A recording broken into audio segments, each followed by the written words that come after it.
नमस्कार दोस्तों, आप सभी का स्वागत है हमारे इस नए यूट्यूब चैनल के ऊपर।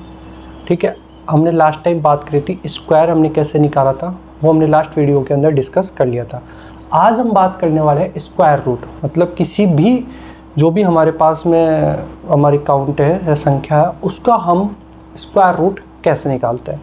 जैसे कोई भी हमारे पास में ये 484 एक संख्या दी हुई है, इसका मुझे स्क्वायर रूट निकालना है। तो स्क्वायर रूट में कैसे निकालता हूँ, क्या प्रोसीजर मैं फॉलो करता हूँ, क्योंकि इस शॉर्ट ट्रिक्स में हमें ये आगे बहुत यूज़फुल होने वाला है। इस पर वो मैंने जैसे आपको पहले बता दिया कि डायरेक्ट क्वेश्चन नहीं आएगा, बट ये कहीं ना कहीं हमारे यूज़ होंगे क्वेश्चंस के अंदर, कि क्वेश्चंस जब हम सॉल्व कर रहे होंगे अगर ये सब चीज़ें वहाँ जाएंगी तो हमें कैसे जल्दी से जल्दी हमें सॉल्व करना है।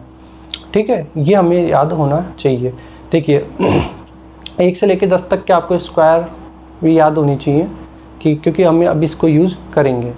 देखिए सबसे पहले आपका 1 का स्क्वायर होता है आपका 1, 2 का स्क्वायर 4, 3 का स्क्वायर 9, 4 का स्क्वायर 16, 5 का 25, 6 का 36, 7 का 49, 8 का स्क्वायर होता है आपका 64, 90 का स्क्वायर 81 और 10 का होता है 100।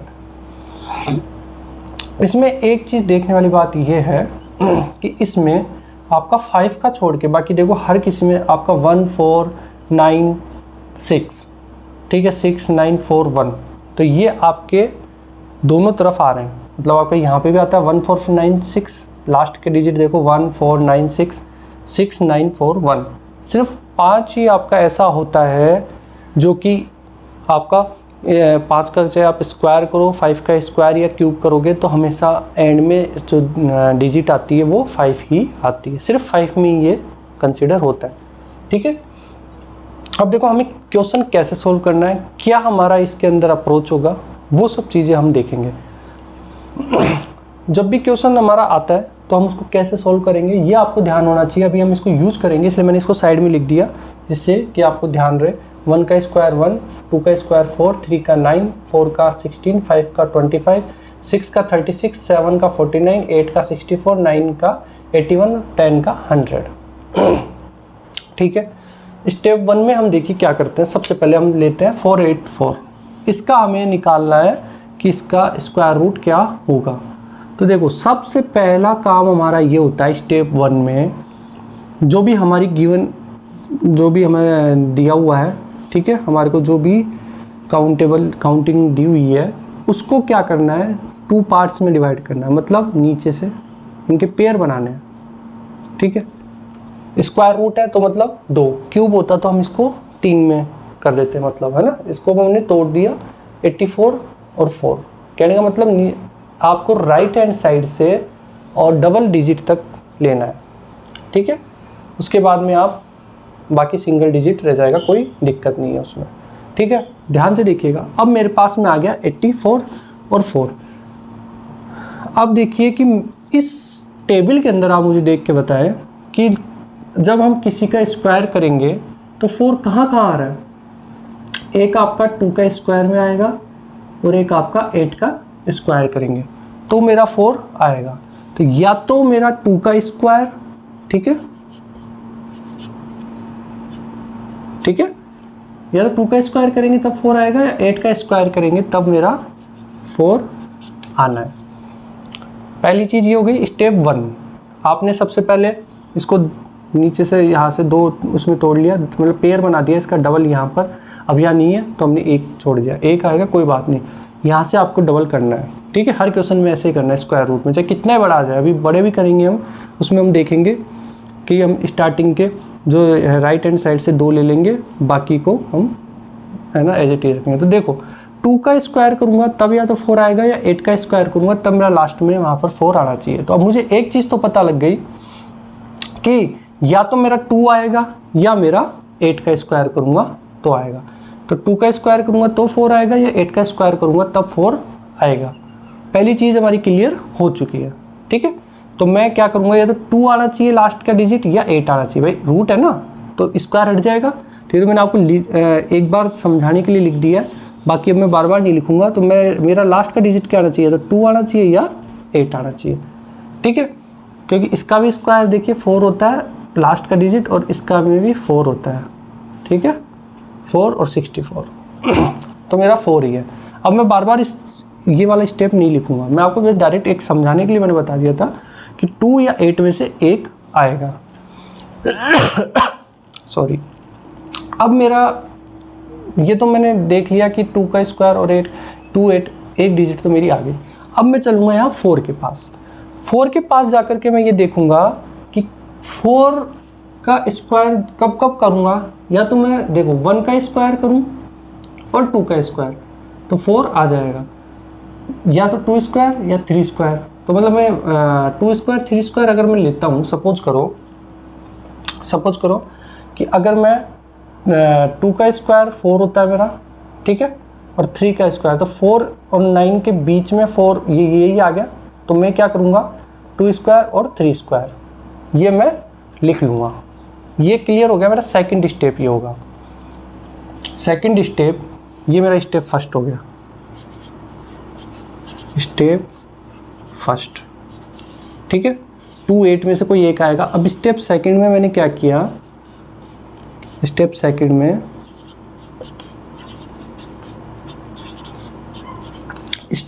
में या तो 2 का स्क्वायर 4 होता है या 3 का स्क्वायर 9, तो इनके बीच में 4 9 के बीच में 4 आ जाएगा, ठीक है। तो मैं 2 और 3 का ले लूँगा, तो या तो यहाँ पर 2 आना चाहिए या यहाँ पर मेरा 3 आना चाहिए। अब क्या आएगा वो मैं देखूँगा। तो मेरा 2 8 तो ये था ही, 2 और 8। अब या तो 2 का स्क्वायर या 3 का स्क्वायर, तो मैं 2 इंटू 3 करता हूँ, 2 इंटू 3, तो ये क्या आता है 6।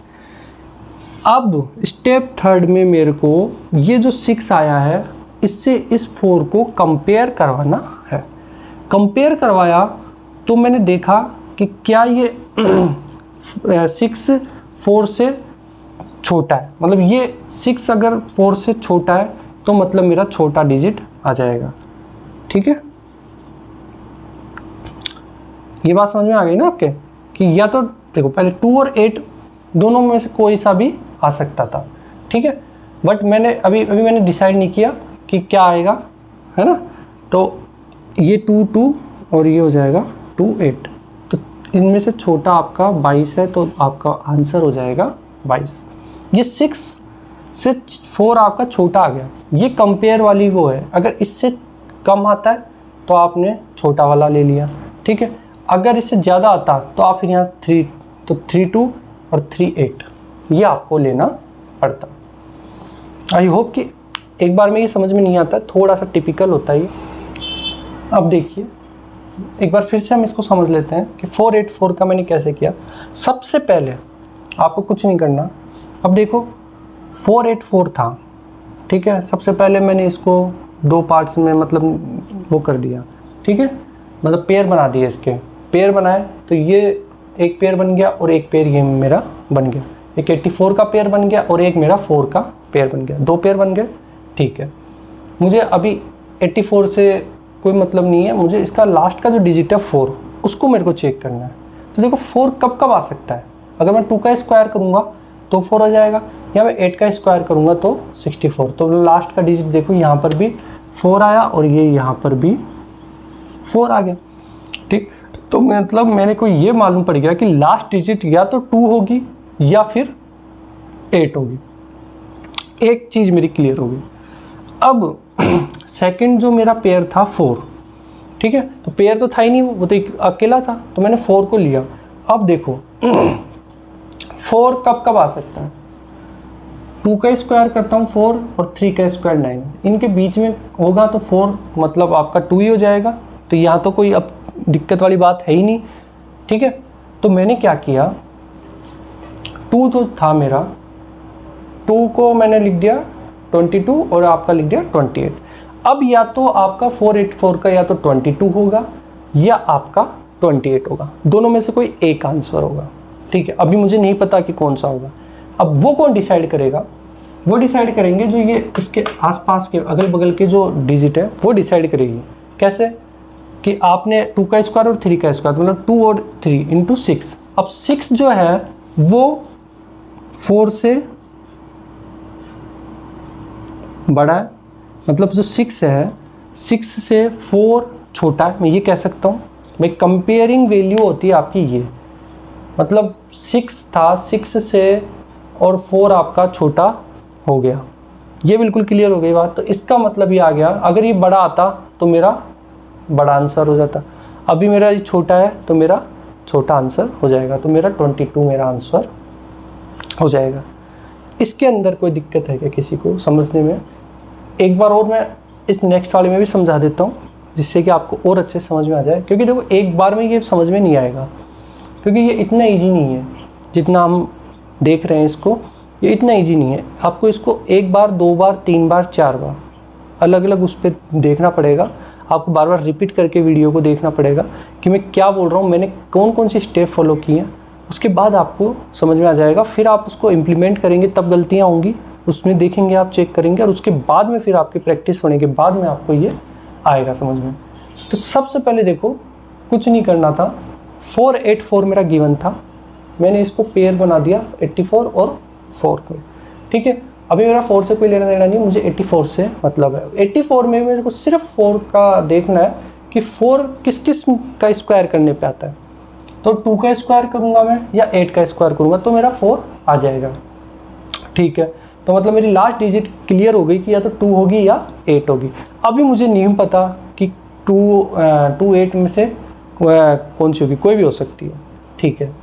अब मेरे को आगे की डिजिट चाहिए होगी इनके, तो आगे की डिजिट के लिए अब मैं 4 के पास गया, मैंने देखा कि 4 आता है कहाँ का, या तो 2 का स्क्वायर 4 होता है और 3 का स्क्वायर 9, तो 4 और 9 के बीच में तो कहीं आएगा ही नहीं, 4 तो 4 ही आ जाएगा। तो मैंने डायरेक्ट लिख दिया 2, तो या तो 22 आना चाहिए या 28 आना चाहिए। अब वो कौन डिसाइड करेगा? वो डिसाइड करेगा इसका अगला वाला, ठीक है। अगला वाला देखो कि कैसे डिसाइड कर रहा है कि 2 × 3 6 जो होता है आपका 4 से, अब 6 जो है वो 4 से छोटा है। भाई 6 और 4 में से बड़ा कौन सा? 6 बड़ा, 4 छोटा, तो 4 आपका छोटा आ गया, तो मतलब आपका छोटा वाला आंसर होगा। अगर ये बड़ा आ जाता कंपेयरिंग वैल्यू से, अगर ये बड़ा आ जाता, मान लीजिए यहाँ ऐसे होगा नहीं, पर अगर मान लीजिए यहाँ 9 आ जाता तो हम फिर 28 वाला आंसर ले लेते, बट यहाँ अभी नहीं है, यहाँ हमारे को छोटा वाला ही लेना है। एक एग्जाम्पल और देखते हैं, उससे आपको और अच्छे से क्लियर हो पाएगा। देखिए अब मैं स्टेप 1 स्टेप 2 नहीं लिखूंगा, मैं डायरेक्ट लिख रहा हूँ अब उसमें। अभी 4 का मैंने बताया था या तो 2 होगा या 8 होगा। पहली चीज़ आपकी क्लियर हो गई कि या तो सर 2 आएगा या 8 आएगा, ठीक है, ये देखना है। अब मैंने क्या किया, इसको वही पहले पेयर बना लूँगा मैं, ये 84 और ये 7। अब देखेंगे हम 7। अब देखो इस वाली टेबल के अंदर 7 कहाँ आएगा, या तो 4 और 9 के बीच में, 4 और 9 के बीच में आएगा, तो मतलब 2 स्क्वायर या 3 स्क्वायर के बीच में आएगा। दोनों को मैंने मल्टीप्लाई कर दिया, 2 × 3 2 × 3 ये आ गया आपका 6, ठीक है, ये आपका 6 आ गया। तो 2 × 3 किया था, तो सबसे छोटा वाला मुझे लेना है, तो मैंने ले लिया छोटा वाला।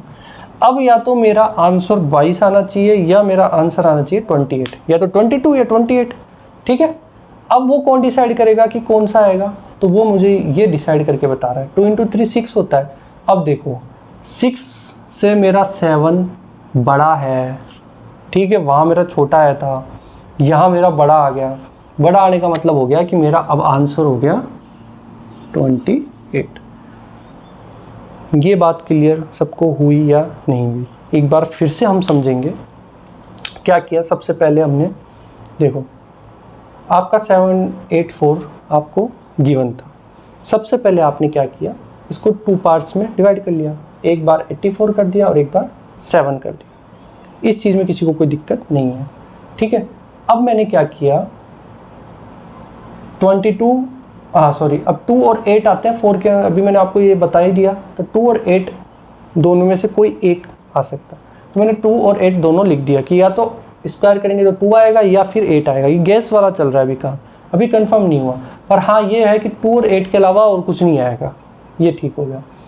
अब मैं अगला मेरा स्टेप क्या है कि ये ना मुझे ये देखना है कि 7, अब 7 आता है 2 स्क्वायर और 3 स्क्वायर के बीच में, तो सबसे छोटा कौन सा है, 2 है, तो मैंने इसके आगे लगा दिया 2 और 2, तो मेरा हो गया एक तो 22 और एक हो गया मेरा 28। अब ये कौन डिसाइड करेगा कि कौन सा आएगा, 2 आएगा या 28 आएगा? तो वो डिसाइड करने के लिए मैंने 2 × 3 6 करके देखा। ये 6 इस 7 से, मतलब ये 7 जो है इस 6 से बड़ा हो गया, मानी मेरा आंसर बड़ा आ गया। ठीक है, यहाँ मेरा क्या हुआ था, 6 जो था, ये 4 जो था 6 से छोटा था, कंपेयरिंग वैल्यू से छोटा था, इसलिए मेरा आंसर भी छोटा आ गया। ठीक है, इसमें किसी को कोई दिक्कत नहीं होनी चाहिए। एक एग्जांपल हम वो ले लेते हैं आगे, 5 2 1, इसके अंदर किसी को दिक्कत नहीं है।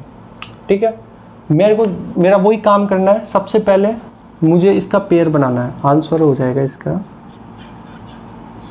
सबसे पहले पेयर बनाया, ठीक है साहब, पेयर मेरा बन गया, ओके। 21, अब देखो 21 में 1, अब 1 कहाँ आएगा, या तो 1 का आता है या आता है आपका 9 का, तो या तो आपका लास्ट का डिजिट 1 होगा या आपका लास्ट का डिजिट 9 होगा। यहाँ तक किसी को कोई दिक्कत नहीं है। ठीक है, या तो लास्ट का डिजिट पे देखो, इसमें 1 और 9 में भी 1 आता है।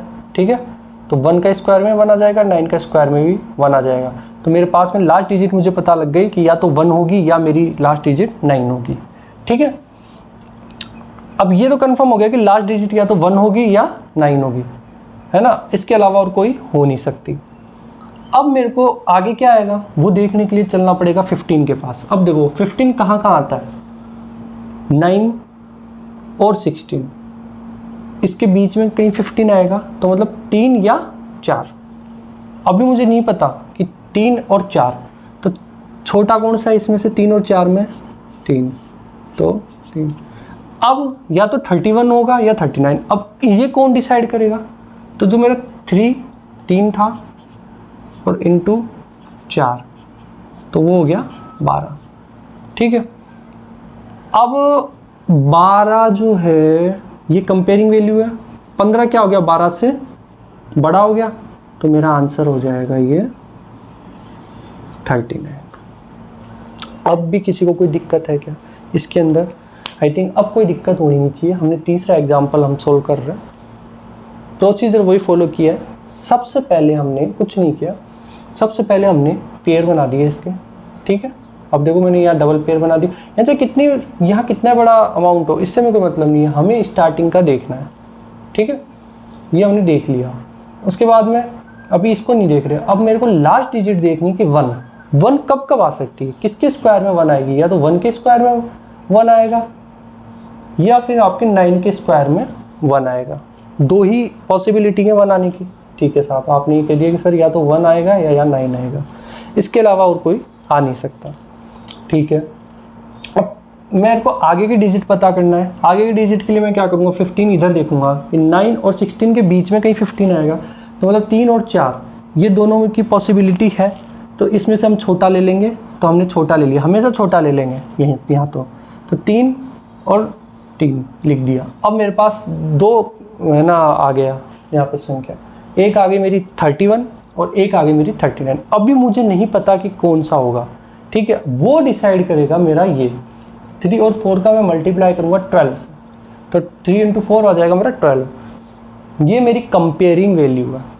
ठीक है, मुझे ये वाली वैल्यू देखनी है कि ये इससे छोटी है या बड़ी है। अब ये इससे बड़ी है तो मेरा बड़ा आंसर आ जाएगा, यहाँ मेरी छोटी आई थी तो मेरा छोटा आंसर हो गया था। इस वैल्यू से आपको कंपेयर करना है 15 को। ठीक है, आई थिंक अब आपको समझ में आ गया होगा, अब कोई दिक्कत वाली बात नहीं है। एक क्वेश्चन हम और कर लेते हैं। देखिए √5329, ये मेरा एक क्वेश्चन है, मुझे गिवन है। अब मैं क्या करूँगा, सिंपल मेरा वही पेयर बनाऊँगा। सबसे पहले ये मैंने पेयर बना ली, दोनों पेयर बना लिए। ठीक है, कोई दिक्कत नहीं है इसमें मुझे। 9 देखिए कब आता है, या तो 3 के स्क्वायर में 9 आएगा या 7 के स्क्वायर में 9 आएगा। तो या तो आपका लास्ट डिजिट 3 होगा या लास्ट डिजिट 7 होगा। अभी ये क्लियर हुआ है कि सिर्फ 3 और 7 ही ऐसे हैं जो कि आते हैं, उसके अलावा आपका कोई ऐसा डिजिट नहीं है जिसमें कि आपका 9 आ जाए। तो या तो 3 होगा या 7 होगा। पहली चीज़ हमारी क्लियर हो गई। अब हम बढ़ेंगे कि आगे। अब देखो 53 किस किस के बीच में आएगा? 53 लाना है तो 49 और 64, 7 और 8 के बीच में 53 आएगा। तो इसमें 7 और 8 में से सबसे छोटा कौन सा है? 7। तो मैंने इसको लिख दिया 7। यहाँ तक की मेरी कहानी खत्म हुई। अब मैं ये देख रहा हूँ कि या तो मेरा आंसर आना चाहिए 73 या मेरा आंसर आना चाहिए 77। कौन आएगा अभी मुझे इसके बारे में कोई आइडिया नहीं है। तो मैं क्या करूँगा, मैंने किस किस को कंपेयर किया था? 7 और 8 है ना, इसके बीच में आ रहा था। तो मैं 7 × 8, ये मेरा होता है 56। अब ये मेरे को बता देगा कि भैया इस पर क्या आएगा। 56 से 53 छोटा है, तो अब की बार मेरा आंसर छोटा हो जाएगा। ठीक है, अब मेरा आंसर बड़ा नहीं रहेगा, अब मेरा आंसर छोटा वाला हो जाएगा। आई थिंक अब आपको इसमें समझ में आ गया होगा कि स्क्वायर रूट हम किस तरीके से निकालते हैं। कितना भी बड़ा डिजिट हो, कितना बड़ा नंबर हो, आप इजीली निकाल सकते हो। इसमें किसी को कोई दिक्कत नहीं होनी चाहिए। आई थिंक कोई है इसमें दिक्कत तो मैं एक बार फिर से इसको रिपीट कर देता हूँ। सबसे पहले मैंने इसको पेयर बना दिया, यहाँ तक किसी को कोई दिक्कत नहीं है। पेयर ये डबल कर दिया, यहाँ 3 4 5 6 कितनी भी अभी आगे देखेंगे हम, एक कोई बड़ा क्वेश्चन ले लेंगे उसका भी करके देख लेंगे। ठीक है, तो आप ये देखिए कि जो 29 था मेरा, 29 का जो लास्ट डिजिट है वो मेरा 9 है। तो ये स्क्वायर किसका हो सकता है? या तो 3 का हो सकता है या 7 का हो सकता है। ये बात हमारी क्लियर हो गई दिमाग में, या तो 3 का होगा या मेरा 7 का होगा, दोनों में से किसी एक का होगा। ठीक है, तो मैंने 3 और 7 लिख दिया। अब मेरा ये फिक्स हो गया कि हाँ भैया अब 3 और 7 एंड की जो है डिजिट वो 3 और 7 ही आएगी। अब इसके अलावा और कुछ नहीं आ सकता, एक चीज़ मेरी फिक्स हो गई। अब मैंने क्या किया, अब मैं 53 के पास जाऊँगा। 53 मेरा आता है 49 और 64 के बीच में, तो मैं 7 और 8 में से छोटा ले लूँगा 7। ठीक है, 8 नहीं लूँगा, मैं 7 ले लूँगा। अब मैं ये देखूँगा कि यार 73 आएगा या 77 आएगा, ये भी मुझे अभी नहीं पता। ये कौन बताएगा मुझे? ये बताएगा मुझे 7 × 8 का मल्टीप्लाई। जब मैं 7 × 8 का मल्टीप्लाई करूँगा तो वो 56 आ जाएगा। ये मुझे बताएगा कि आपका 53 इससे, अब ये कंपेयरिंग वाली वैल्यू होगी। अब 56 से 53 छोटा है, तो मेरी छोटी वैल्यू आ गई 73। अगर ये बड़ी आती, जैसे इसमें बड़ी आई थी, तो मेरी आंसर क्या आया था? बड़ा आया था। तो हमारे इसमें देखिए हमेशा 2 पॉसिबिलिटी होगी, है ना, हमें या तो ये होगा या वो होगा। फिर वो धीरे धीरे जैसे जैसे आप स्टेप बाय स्टेप बढ़ते जाओगे तो वो क्लियर होता जाएगा और एंड में हमारा आंसर आ जाएगा। अब इसकी आप और 2 4 5 10 क्वेश्चन 50 क्वेश्चन तक लगभग प्रैक्टिस करना स्क्वायर रूट का, आपको ईजिली होने स्टार्ट हो जाएंगे। ठीक है, ये आपको टेबल याद रखनी है। ये वैसे मैंने लिख भी दिए इधर साइड में, और वैसे आपको ये याद होनी चाहिए 20 तक। ठीक है, तो क्योंकि आपको रूट आप जब भी निकाल सकते हो जब आपको स्क्वायर आते होंगे। अगर स्क्वायर में कहीं अगर गड़बड़ हो जाएगी तो आपको रूट निकालने में दिक्कत हो जाएगी। देखिए दोस्तों, अब मेरा एक क्वेश्चन है 125 44। सबसे पहले पेयरिंग करी मैंने, पेयर कर लिया। ये 44 था, ये 125 था। ठीक है, 44 है तो या तो आपका हो जाएगा 2 या आपका हो जाएगा 8। यहाँ तक बात समझ में आ गई सबको कि या तो 2 होगा या 8 होगा। अभी हमें नहीं पता कि क्या होने वाला। उसके बाद में हम अगले डिजिट पे चलेंगे 125 पे। 125 किस किस के बीच आता है? 11 और 12 के बीच में 125 आएगा। तो 11 और 12, छोटा कौन सा इनमें? 11। अब मुझे अभी भी नहीं पता कि 112 होगा कि 118 होगा, 112 होगा कि 118 होगा। वो मुझे कौन बताएगा? वो मुझे बताएगा 11 × 12। मल्टीप्लाई करेंगे। क्या मेरा 125 132 से छोटा है? भाई 132 से 125 छोटा है तो मेरा आंसर आ जाएगा छोटा वाला। अगर ये बड़ा होता तो मेरा आंसर आ जाता बड़ा वाला। ठीक है, आई थिंक सबको अब ये क्लियर हो गया होगा। ये टेबल बहुत याद रखना ज़रूरी है, ये याद रहेगी आपको, आप इजीली किसी भी क्वेश्चन को आराम से सॉल्व कर सकते हैं। ठीक है, एक बार फिर से हम समझ लेते हैं कि रूट 125 44 था मेरा, एक बड़ा मैंने ले लिया, ये देखो मैंने सभी तरीके के ले लिए, 3 डिजिट 4 डिजिट और 5 डिजिट। 125 44 ले लिया मैंने क्या किया, इसको पेयर कर दिया, यहाँ से 2 पे का कर दिया और ये फिर बाद का 3 हो गया। मैंने क्या किया, जो ये मैंने डबल वाला पेयर किया है, इसको का जो लास्ट डिजिट है 4 से मुझे पता लग गया कि अभी मैंने आपको बताया ना यहाँ पर 4 आ गया, इसका मतलब या तो 2 होगा या 8 होगा। ठीक है, तो अब मेरे को एक चीज़ पता लग गई कि मेरा जो लास्ट डिजिट होगा या तो 2 होगा या 8 होगा। अब इनमें से कौन सा होगा वो मुझे अभी नहीं पता, वो मुझे बताएगा कौन, 125 आता है मेरा 11 और 12 के बीच में। ठीक है, मैंने 11 12 के बीच में ले लिया 125 को, मल्टीप्लाई करा 11 × 12 132। ठीक है, अच्छा 11 और 12 में छोटा कौन सा है, 11 है, तो मैंने इनके आगे लिख दिया, दोनों के आगे 11। अभी मुझे नहीं पता 112 होगा कि 118 होगा, वो मुझे बताया किसने, 11 × 12 ने 132, कि भैया 125 जो है 132 से छोटा है, इसलिए आपका आंसर आ गया छोटा। यहाँ आपके आंसर आ रहे थे बड़े, यहाँ आपका आंसर यहाँ पे छोटा आ गया था, यहाँ बड़ा इसलिए आया था क्योंकि ये 15 बड़ा था 12 से, तो आपका आंसर आ गया था बड़ा। तो इस तरीके से हम किसी भी क्वेश्चन को अब आप सॉल्व कर सकते हो। स्क्वायर रूट आप किसी भी डिजिट का निकाल सकते हो। हाँ, एक बात याद रखना, स्क्वायर रूट हो चाहे क्यूब रूट हो, वो परफेक्ट होने चाहिए, मतलब परफेक्ट रूट हुई होने चाहिए। वो मतलब किसी ना किसी के, देखो ये जैसे हमने 784, ये 28 का वो था इसलिए हम निकाल पाए। यहाँ ऐसे नहीं कि कोई भी आपने एक नंबर लिख दिया और वो उसका आंसर आना ही चाहिए, नहीं, वो परफेक्ट स्क्वायर रूट होना चाहिए। ठीक है, जैसे कि परफेक्ट स्क्वायर रूट है क्योंकि इनका कोई ना कोई रूट आया है। ठीक है, ये भी एक परफेक्ट स्क्वायर है क्योंकि इसका भी कोई ना कोई एक रूट आया है। फिर हमने अंडर रूट निकाल लिया ना इसका 112, इसको वापस 112 का होल स्क्वायर करोगे तो वापस ये आंसर आ जाएगा। ठीक है, इस तरीके से हम किसी भी क्वेश्चन को सॉल्व कर सकते हैं। आई होप कि आपको ये वीडियो समझ में आया होगा। ठीक है, मैंने आपको सभी तरीके के क्वेश्चन इसमें इंक्लूड कर दिए, 3 डिजिट 4 डिजिट 5 डिजिट, आप 6 7 8 9 जितने डिजिट पर वो परफेक्ट स्क्वायर ही होने चाहिए। अगर वो परफेक्ट स्क्वायर नहीं है तो आप फिर नहीं निकाल सकते। ठीक है, ये चीज़ का ध्यान रखना है। आप 5 डिजिट 6 डिजिट 7 डिजिट 9 डिजिट कितने भी डिजिट आप ले सकते हो। ठीक है, आपका आंसर आ जाएगा। तो ये मेथड होता है। ठीक है, आई होप कि आपको ये वीडियो समझ में आया होगा। प्रैक्टिस आपको करनी है ना, प्रैक्टिस जैसे से आप करोगे आपको समझ में और आ जाएगा। Thank you so much.